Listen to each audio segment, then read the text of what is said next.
Boleh, dia tak masalah. Tak marah ha? Dia tak masalah. Lagi hippie yo. Dia dekat Malaysia. Ada lagi, dapat lagi rakan kawan-kawan baru lagi. Kawan-kawan baru datang lagi. Ini abang sampai pukul berapa buka? Saya start daripada lepas salat asar.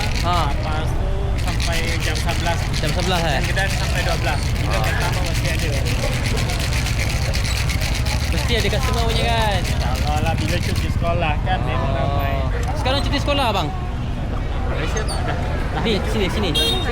Oh, tak ada Malaysia tak ada cuti sekolah. Tapi kalau cuti sekolah ramai kan? Vietnam kalau cuti sekolah pun diorang tak macam makan dekat sini. Cuma ni untuk Muslim daripada pelancongan daripada Malaysia, Singapura, Brunei. Ini kopi Vietnam. Vietnam bang. Okey, kopi Vietnam. Thank you bang. Okey, terima kasih ya. Kopi Vietnam. RM4 kawan.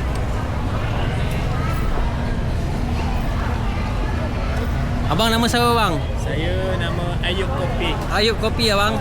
Kakak nama siapa kakak? Nuria. Nuria kak Ya. Okey bang, selamat berkenalan. Ini kopi abang sendiri ke? Kalau saya ni pack order daripada ladang, pack buat nama sendiri kak. Tahu kan selalu kopi ada Vietnam, dia nak bahan SPG dia kan, dia siramkan arak. Cuma yang ni cuma saya order, saya pack pakai nama sendiri. Tapi ada fast kan sekali 100 kilo, 200 kilo. Macam tu lah. Satu berapa bang? Kalau RM25. Sorry? RM25. Oh, RM25. Murah lah. Ya.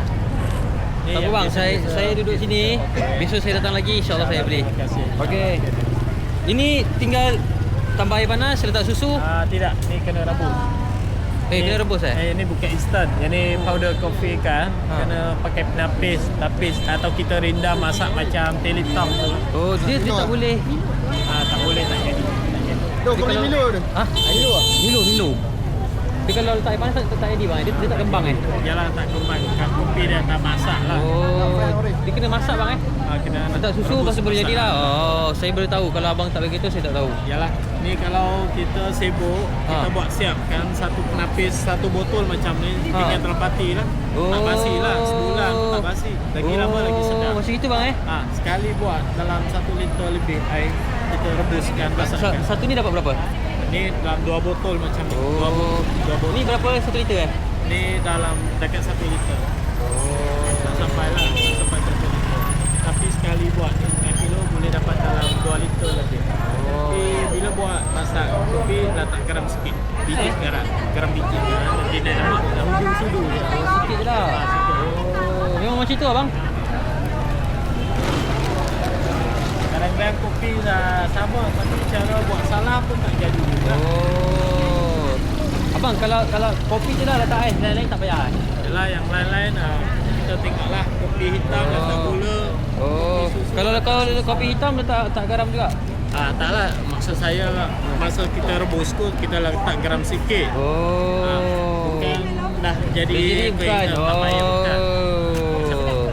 Rupanya yang ini Rasa dulu kalau sedap bayar. tak boleh. Tak sedap jangan bayar.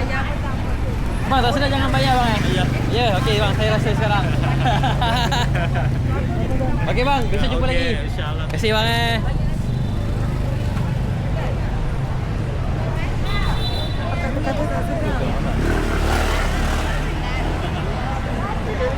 Din, mana Din? Kau ni Din, berlega-lega je.